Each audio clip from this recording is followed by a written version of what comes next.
Hoje nós vamos dar início à gravação do Código de Processo Civil, Lei número 13.105 de 16 de março de 2015, e futuramente vai ser criado uma playlist no canal com todos os vídeos. Vamos lá. Código de Processo Civil, parte geral, livro 1 das normas processuais civis, título único, das normas fundamentais e da aplicação das normas processuais. Capítulo 1 das normas fundamentais do processo civil. Artigo 1º. O processo civil será ordenado, disciplinado e interpretado conforme os valores e as normas fundamentais estabelecidos na Constituição da República Federativa do Brasil, observando-se as disposições deste Código. Artigo 2º. O processo começa por iniciativa da parte e se desenvolve por impulso oficial, salvo as exceções previstas em lei. Artigo 3º. Não se excluirá da apreciação jurisdicional ameaça ou lesão a direito. Parágrafo 1º. É permitida a arbitragem na forma da lei. Parágrafo 2º. O Estado promoverá, sempre que possível, a solução consensual dos conflitos. Parágrafo 3º.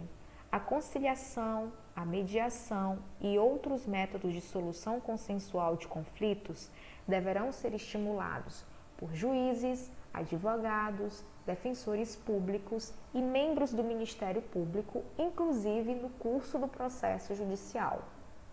Artigo 4º. As partes têm o direito de obter, em prazo razoável, a solução integral do mérito, incluída a atividade satisfativa. Artigo 5º. Aquele que de qualquer forma participa do processo deve comportar-se de acordo com a boa-fé. Artigo 6º. Todos os sujeitos do processo devem cooperar entre si para que se obtenha, em tempo razoável, decisão de mérito justa e efetiva. Artigo 7º. É assegurada às partes paridade de tratamento em relação ao exercício de direitos e faculdades processuais, aos meios de defesa, aos ônus, aos deveres e à aplicação de sanções processuais, competindo ao juiz zelar pelo efetivo contraditório. Artigo 8º.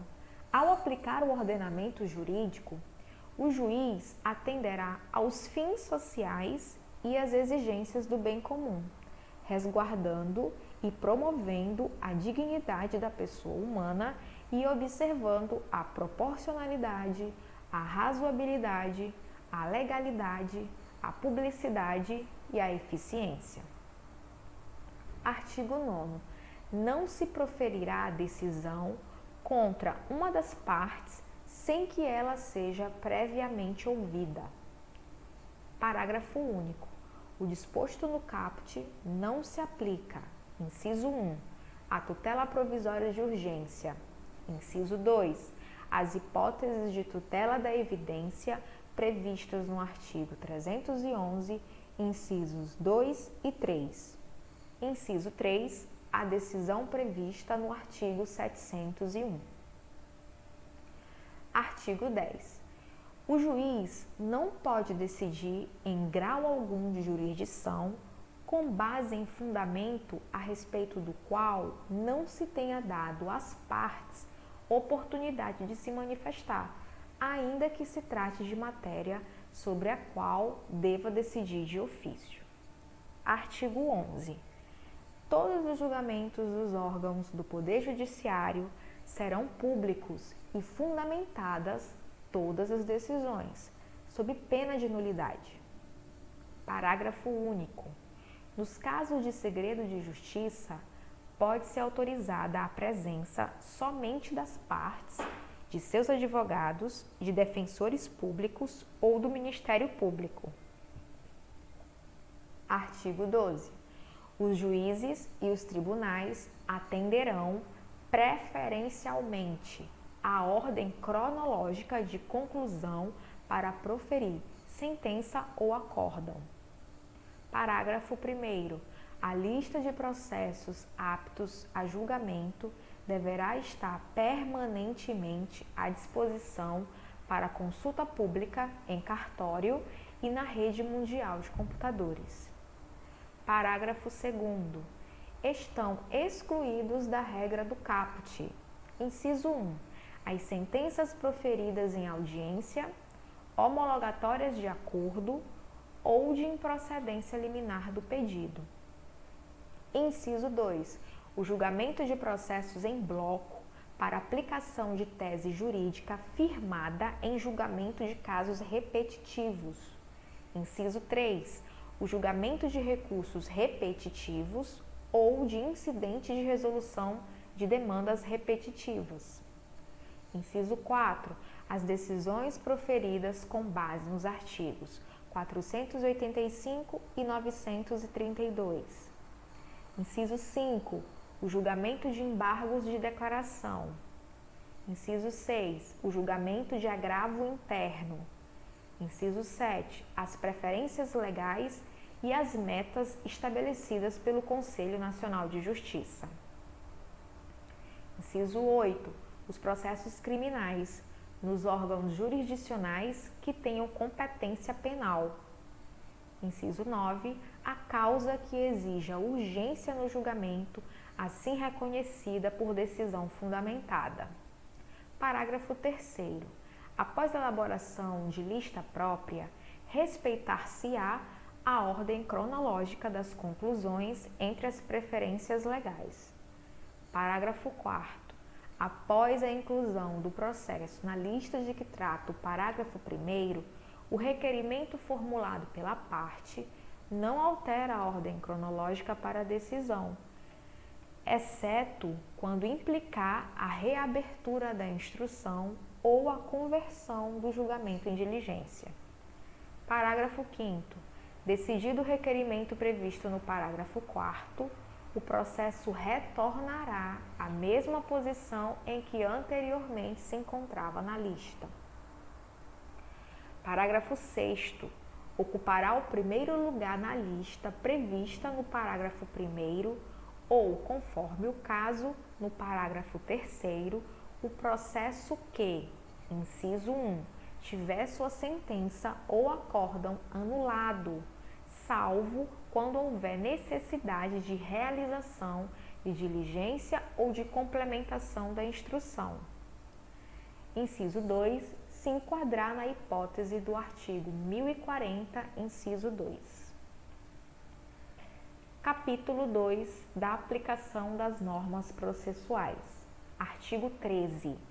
A jurisdição civil será regida pelas normas processuais brasileiras, ressalvadas as disposições específicas previstas em tratados, convenções ou acordos internacionais de que o Brasil seja parte. Artigo 14. A norma processual não retroagirá e será aplicável imediatamente aos processos em curso, respeitados os atos processuais praticados e as situações jurídicas consolidadas sob a vigência da norma revogada. Artigo 15.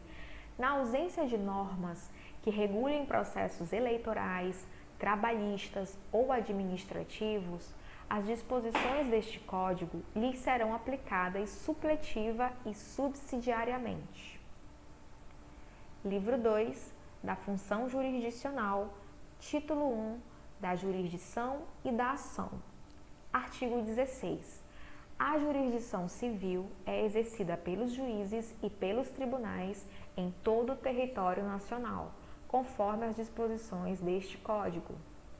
Artigo 17. Para postular em juízo é necessário ter interesse e legitimidade. Artigo 18. Ninguém poderá pleitear direito alheio em nome próprio, salvo quando autorizado pelo ordenamento jurídico. Parágrafo único. Havendo substituição processual, o substituído poderá intervir como assistente litisconsorcial. Artigo 19. O interesse do autor pode limitar-se à declaração, inciso 1, da existência, da inexistência ou do modo de ser de uma relação jurídica. Inciso 2, da autenticidade ou da falsidade de documento. Artigo 20. É admissível a ação meramente declaratória, ainda que tenha ocorrido a violação do direito. Título 2, dos limites da jurisdição nacional e da cooperação internacional. Capítulo 1, dos limites da jurisdição nacional. Artigo 21. Compete à autoridade judiciária brasileira processar e julgar as ações em que, inciso 1, o réu, qualquer que seja a sua nacionalidade, estiver domiciliado no Brasil. Inciso 2, no Brasil tiver de ser cumprida a obrigação. Inciso 3, o fundamento seja fato ocorrido ou ato praticado no Brasil. Parágrafo único. Para o fim do disposto no inciso 1, considera-se domiciliada no Brasil a pessoa jurídica estrangeira que nele tiver agência, filial ou sucursal. Artigo 22. Compete ainda à autoridade judiciária brasileira processar e julgar as ações. Inciso 1. De alimentos, quando, a linha A, o credor tiver domicílio ou residência no Brasil. A linha B, o réu mantiver vínculos no Brasil, tais como posse ou propriedade de bens, recebimento de renda ou obtenção de benefícios econômicos. Inciso 2. Decorrentes de relações de consumo, quando o consumidor tiver domicílio ou residência no Brasil. Inciso 3. Em que as partes, expressa ou tacitamente, se submeterem à jurisdição nacional. Artigo 23. Compete à autoridade judiciária brasileira, com exclusão de qualquer outra, inciso 1, conhecer de ações relativas a imóveis situados no Brasil. Inciso 2, em matéria de sucessão hereditária, proceder à confirmação de testamento particular e ao inventário e à partilha de bens situados no Brasil, ainda que o autor da herança seja de nacionalidade estrangeira ou tenha domicílio fora do território nacional. Inciso 3. Em divórcio, separação judicial ou dissolução de união estável, proceder à partilha de bens situados no Brasil, ainda que o titular seja de nacionalidade estrangeira ou tenha domicílio fora do território nacional. Artigo 24. A ação proposta perante tribunal estrangeiro não induz litispendência e não obsta a que a autoridade judiciária brasileira conheça da mesma causa e das que lhe são conexas, ressalvadas as disposições em contrário de tratados internacionais e acordos bilaterais em vigor no Brasil. Parágrafo único. A pendência de causa perante a jurisdição brasileira não impede a homologação de sentença judicial estrangeira quando exigida para produzir efeitos no Brasil. Artigo 25. Não compete à autoridade judiciária brasileira o processamento e o julgamento da ação quando houver cláusula de eleição de foro exclusivo estrangeiro em contrato internacional arguida pelo réu na contestação. Parágrafo 1º. Não se aplica o disposto no caput às hipóteses de competência internacional exclusiva previstas neste capítulo. Parágrafo 2º. Aplica-se à hipótese do caput o artigo 63, parágrafos 1º a 4º.